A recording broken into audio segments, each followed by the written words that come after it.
Hello again, this is Michael from Database Dreams. What we're going to do today is cover adding a event. Now we need to open the bookings calendar. You can see it comes up there. Now I've chosen to add this particular event on the 16th of January 2021.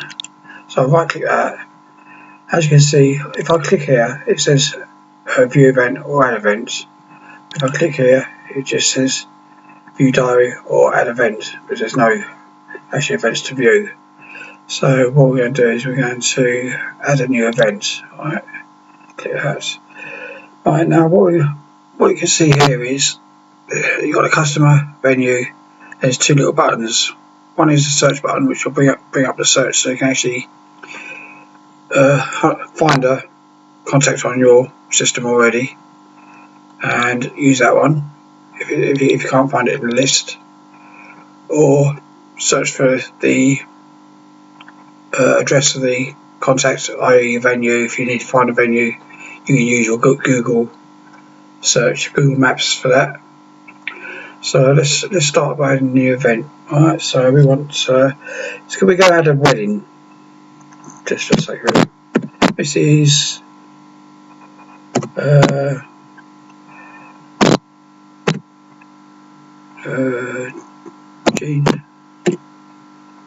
Jenny, yeah, cloud.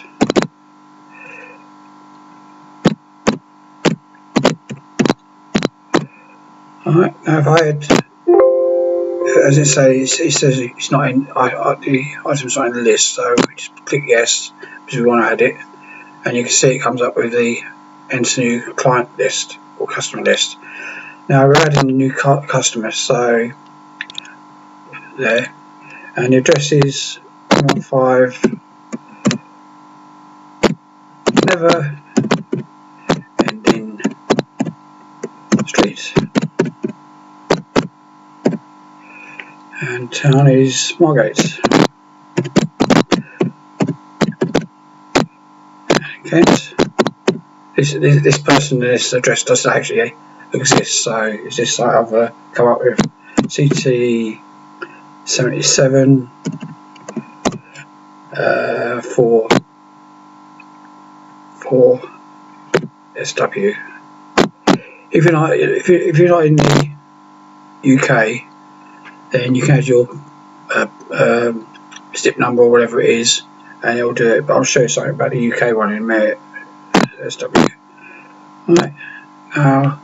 I'm not going to bother adding an email address, company site, because obviously it's not a company. So we contacted Jenny,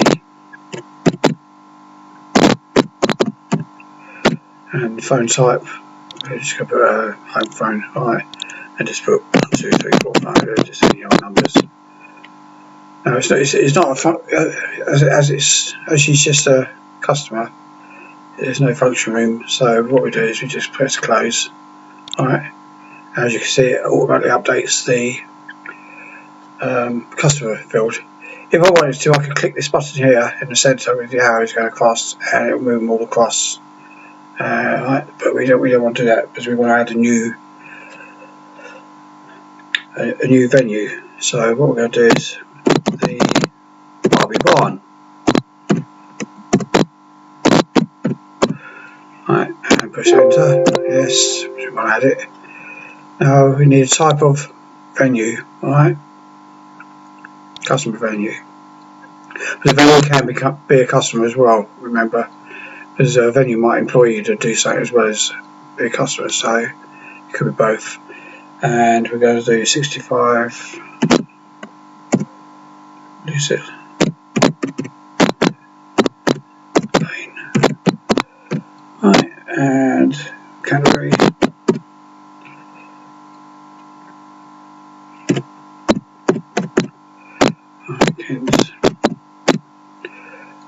postcode is DD15 and 4 DD. As it's detected that the postcode is incorrect, because obviously I've messed up there. I missed part of the postcode, so it's warning me it's incorrect, but it would allow me if I wanted to actually just bypass that. But I don't want to bypass that, or I don't want to clear it, so I'll just click no. And so what I do is I just correct it. If I clicked yes, it would actually remove the postcode, so I can start again. And the contact is Barbie, and it's office, say the office phone. Right. Where is it? Office, and it's load numbers. Here they are. Alright. Now, function room. Obviously, this is a venue, so it's going to have function rooms. You might have 1, 2, 3, any number of function rooms. The reason this is added is so that you can actually make sure your disco is going to fit into where it is. Sometimes you're going to want to actually survey the venue first. I've done that in the past, years in the past. But let's do Bob, Kenny. Boom. Right. And stage width, say it's 6 foot wide. Alright. Stage 8, say 8 foot, just for fun of it. And depth, well, you can have a little bit of depth, so let's have 5. And the capacity is 250. Right. That's all we need there. Alright. Now we go. You'll see now. See these discos. I just double click that. This brings up that particular disco. Alright.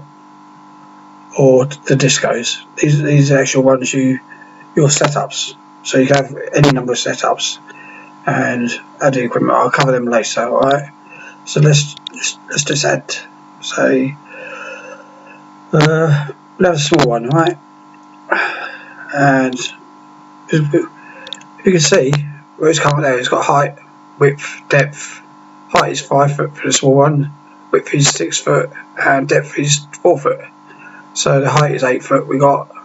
And we got 6 foot width and 5 foot depth, which, you know. And the capacity is, we'll cover the capacity in a minute. The event starts, let's say it's 7 o'clock, alright? 07 PM, and finishes 01:30 AM. Alright. Now, if you've got a separate setup time, which you do get sometimes you have to go there and set up in the afternoon or Sunday or wherever, or even the day before. But sometimes, you know, you can charge more for that. Depends on what it is. You'll notice here it's come up with travel time of 39 minutes. Now, if I go back to that here, alright, I can just double click it to open it, and you see how it's got travel times here for all of them. If I was adding a new one, it would ask me to add the travel time and additional charges. So if you're travelling a long distance, say to London, you could add the travel time of a couple of 2-3 hours and add an additional charge to be applied to the actual booking if you wanted to, or whatever you wanted. You could do 50p a mile or whatever. Now the event type, we're having a wedding, aren't we? So let's just click this. And we've got a capacity of 250, so we need to make sure. I haven't actually made sure the actual capacity in the attending is below. So that's down to the actual you in the venue to make sure that's actually correct. So let's put 200, alright, for this particular wedding. And the date is, as you can see, 16th of the 1st to 2021. And it's a new booking, alright? Right, now if you want to take a deposit, just say, for argument's sake, you want, at the moment the event cost is £99.50, but you've got a travel charge of £19.50 to go to Canterbury, and £80 for the disco. Each disco has its own charge, alright? So you can see the disco price there is £80, alright, and it's got a setup time as well. Alright, so you can see, I'll explain all that in a second. Right, so let's say we're going to do say £25 deposit, alright, and you're expecting a payment of cash, alright. I'll cover the payments in the next video. I'm not going to cover them here because otherwise it's going to make the video too long. Say they've asked for a record, alright, for first dance, say. So what I'm going to do is I'm going to go record I like, alright, rise up, alright. This is what I bought the other day. If you watch one of the other videos, Andrea Day, alright, rise up. Now basically what that's done is let's put that as a first dance, alright, first dance. See. So what you got now is you've actually attached that to the actual booking, so you know you're going to have that particular song for that particular booking. Alright, we probably have it anyway, but you never know. Alright, so now what we're going to do is we're going to work on the diary. Alright, there's no if you want to add an additional, these charges can change, by the way. I just want to quickly. Well, if you want to add 85 quid or £85, you could do it. Alright, so they're not fixed. They're put in there, but they're not word of God. I think this one here isn't fixed either, so you can change both of them. Alright, I'll just leave them as that. Alright. Alright, so let's now we've got the actual booking started. Alright, what we need to do is book a time. So as you can see, I've opened up the diary now, which is set for the 16th of the 1st, 2021 on that particular day. Right now, as you can see here, we've got a start time of 7 o'clock, travel time 39 minutes, set up. So you're looking at an hour 10 minutes before the booking, so you want to be there at 5, say 5:30 here. So what we do is we go to travelling first of all, right? So we're looking at leaving about 5:30, and travel time is 39 minutes, alright? So we put that down as that. Setting up, right, that allows for the overrun on travel, alright? Now we want the event, we know it starts at, alright? Just double click them and it will put it in there for you. This is so you can actually organise your day. You could actually, on some events, do like a inspection or even other things, but I need to actually add this first. As you can see, it finishes at 1:30 AM, so we need to go to 1:30 AM. Right, and breaking down half hour, and travelling back home, we'll do another half hour. It doesn't really matter about that, we can just see the gist of it. Now if I go to other, right, and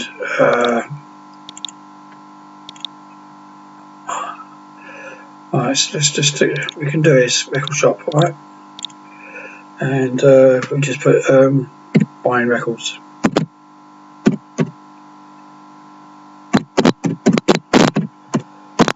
Just for the fun of it.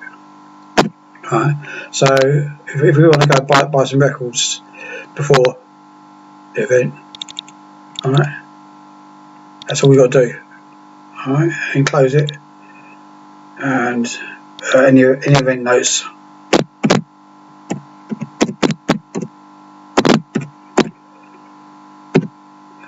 Alright, and that's pretty much done. Alright, I'll cover the printing of everything else later. If you playlists, you can create them after you come back, and then you can actually play them. So after you've actually been on the event, or even if you've got this on a laptop, just you can add them as you play the tracks. So that way it will give you an idea of what songs you're playing when, and I'm going to be generating a report so you can actually see the details of what, when, and where, sort of thing, and you know, any other details. Let's close this. Now you see that's updated. There. All right. It's got the event, and underneath that it's got customer and other, which is the actual time. You can double click the actual, what's the name? It comes up with the actual time shop, you know, time. If you wanted to put put a reminder, you can do. It's not a problem. But the system's got to be open for you to actually view a reminder. Alright, and now if I click that, it says view event. Alright, so I can just view it. Alright, so that's pretty much that.